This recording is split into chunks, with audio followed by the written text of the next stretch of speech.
அஸ்ஸலாமு அலைக்கும் ஃப்ரெண்ட்ஸ், எல்லோரும் எப்படி இருக்கீங்க? அல்ஹம்துலில்லாஹ் நாங்கள் எல்லோரும் நல்லா இருக்கோம். நீங்களும் நல்லா இருப்பீங்கன்னு நினைக்கிறேன். நான் இன்றைக்கி வீடியோவில் செய்ய போகிற ரெசிபி என்னென்னா, இட்லி தோசைக்கெல்லாம் அவ்வளோ ஒரு அருமையான காம்பினேஷன். நான் வந்து என்னோடய ஸ்டைலில் சட்னி, தக்காளி சட்னி டிஃப்ரெண்ட்டாக செய்ய போகிறேங்க.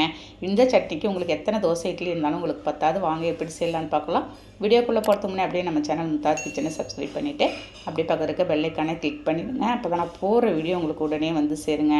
இப்போ அதுக்கு ஃபஸ்ட்டு நான்ஸ்டிக் பேனை ஸ்டவ்வில் வச்சுருக்கேங்க. ஒரு 4 ஸ்பூன் அளவுக்கு இருக்கும் வெள்ளை உளுந்து எடுத்துக்கிறேன். அதை சேர்த்துட்டு நல்லா பொன்னிறமாக நம்ம வந்து செவந்து வர வரைக்கும் நல்லா வறுத்து எடுத்துடலாம். நான் வந்து வெள்ளை உளுந்து போட்டிருக்கேன். உங்கள்கிட்ட கருப்பு உளுந்து இருந்தாலும் சேர்த்துக்கலாங்க. இந்த உளுந்து வறுக்கும் போதே அவ்வளோ ஒரு வாசனையாக இருக்குங்க. இப்போ அதோடையே என்ன செய்ய போகிறேன் இப்போனாக்கா, ஒரு 3 ஸ்பூன் நான் வந்து கடலை பயிர் சேர்த்துக்கிறேன். சேர்த்துட்டு அதையும் நல்லா பொன்னிறமாக நம்ம வந்து வறுத்து எடுத்துடலாம். 4 ஸ்பூன் நம்ம வந்து வெள்ளை உளுந்துக்கு ஒரு 3 ஸ்பூன் நான் வந்து கடலை பயிர் எடுத்திருக்கேன். உங்களுக்கு சரியாக இருக்கும் இதோட அளவு. அதுலேயே இப்போ ஒரு 3 காஞ்ச மிளகாய் போட்டு அதையும் நல்லா வறுத்து எடுத்துடலாம். நான் காஞ்ச மிளகாய் கம்மியாக தாங்க போட்டிருக்கேன். காரம் உங்களுக்கு தகுந்த மாதிரி கூடவோ குறைச்சவோ நீங்கள் வந்து சேர்த்துக்கலாம்.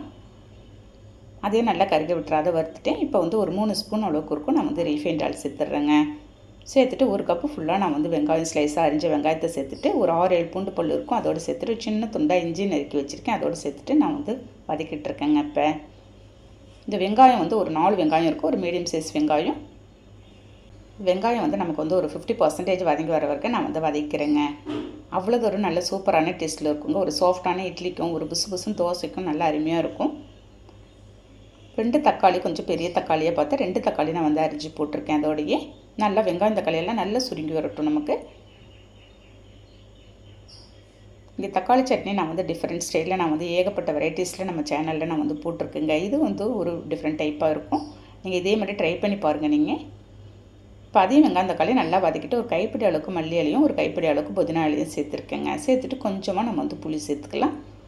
தக்காளியிலேயே உங்களுக்கு புளிப்பு சுவை இருக்குங்க. இருந்தாலும் நம்ம கொஞ்சம் புளிப்பு சேர்த்து செய்யும்போது இந்த புளி உங்களுக்கு வந்து நல்ல தூக்கலாக இருக்கும். இதையும் நல்லா நம்ம வந்து மல்லி புதினா போட்டு ரொம்ப நேரம் நீங்கள் வந்து வதக்காதீங்க. அதோட ஃப்ளேவர் உங்களுக்கு வந்து மாறிடும். லேசாக வதக்கிட்டு அப்படியே ஆற வச்சிடலாம். பாருங்கள், இப்போ வந்து நம்ம வறுத்து வச்சுருந்த உளுந்து கடலை பயிறு எல்லாமே நல்லா ஆறிடுச்சு. அதை வந்து ஒரு மிக்ஸி ஜாரில் நம்ம சேர்த்துடலாம். அதோடய கொஞ்சமாக நான் வந்து கல்லுப்பு சேர்த்து இதை ஃபஸ்ட்டு நல்லா ஒரு 4 பல்ஸ் விட்டு நான் வந்து எடுத்துக்க போகிறேங்க. ஏன்னா நம்ம அந்த வெங்காயம் தக்காளியோடு சேர்த்து அரைக்கும் போது உங்களுக்கு வந்து சரியான முறையில் இது வந்து அரைஞ்சி வராது. ஃபஸ்ட்டு இந்த மாதிரி உப்பு போட்டு நீங்கள் சேர்த்து அரைச்சிட்டிங்கன்னா உங்களுக்கு நைஸாகிடும். பாருங்கள், நல்லா ஆறின இந்த வெங்காயம் தக்காளியும் எடுத்து இந்த சமயத்தில் நான் வந்து சேர்த்துக்க போகிறேன். சேர்த்துட்டு நம்ம தேவையான அளவு கொஞ்சமாக நீங்கள் வந்து தண்ணி ஊற்றிக்கிங்க. ஏன்னா அந்த உளுந்து கடலை பயிரெலாம் உங்களுக்கு வந்து மாவாக இருக்குது. அதனால் நமக்கு வந்து தண்ணி ஊற்றி அரைக்கும் போது உங்களுக்கு நல்லா நைஸாக அரைச்சி வந்துடும். தண்ணி நீங்கள் வந்து நிறைய கட்டிடாதீங்க. பாருங்கள், சட்னியோட கன்சிஸ்டன்சி நமக்கு இந்த அளவுக்கு தான் இருக்கணும். உங்களுக்கு இந்த சட்னி கொஞ்சம் திக்காக இருந்தால் தாங்க நல்லாயிருக்கும். ரொம்ப தண்ணி ஆகிட்டாலும் அது ஒரு மாதிரியாக இருக்கும். பாருங்கள், நல்லா மிக்ஸ் பண்ணி விட்டுடுறேன். இந்த அளவுக்கு கெட்டியாக இருந்தால் தான் உங்களுக்கு சட்னி நல்லாயிருக்கும். இப்போ ஃபைனல் நம்ம வந்து தாளிப்பு தாங்க பார்க்க போகிறோம். வானலில் ஒரு 2 ஸ்பூன் நான் வந்து ரீஃபைண்ட் ஆயில் சேர்த்துருக்கேன். கடுகு பருப்பு ஒரு 1/2 ஸ்பூன் சேர்த்துக்கலாம். அது நல்லா பொரியட்டும். அதுக்குள்ளே நான் வந்து ஒரு காஞ்ச மிளகாயும் கருவேப்பிலையும் மட்டும் சேர்த்துக்கிறேங்க.